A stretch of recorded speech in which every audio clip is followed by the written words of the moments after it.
cracked it for me is when they publicly villainized Andy Wakefield. And I actually knew the story behind Andy Wakefield at the time. What was that story?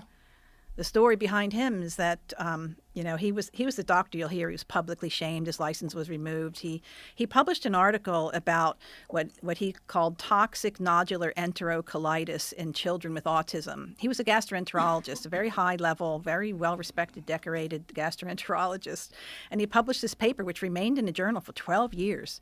And all it said at the end was further research needs to be done in order to see if there is any real connection between the MMR vaccine, autism, and toxic nodular enterocolitis. These kids suffer with horrible bowel disease. It's not just brain disease.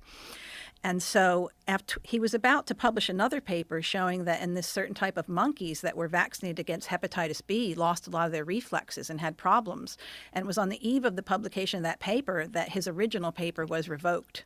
And ever since then, he has been the poster child for vaccine nonsense, for anti-vax crazy people. And in fact, every time I've done anything, his name, funny that I brought his name up. I love him. He's a great guy. But his name would always come up. Well, you're a friend of Andy Wakefield. Or no, Andy Wakefield, because autism and vaccines has been debunked because Andy Wakefield lied. He didn't lie. All he said is, I did biopsies, I saw this, and this is possibly a connection. And since then, other scientists have come in, done the same thing, biopsies. Then they looked at whether the vaccine virus was in that biopsy, and it was. It wasn't a wild virus. It was the vaccine virus in that area, not the surrounding area.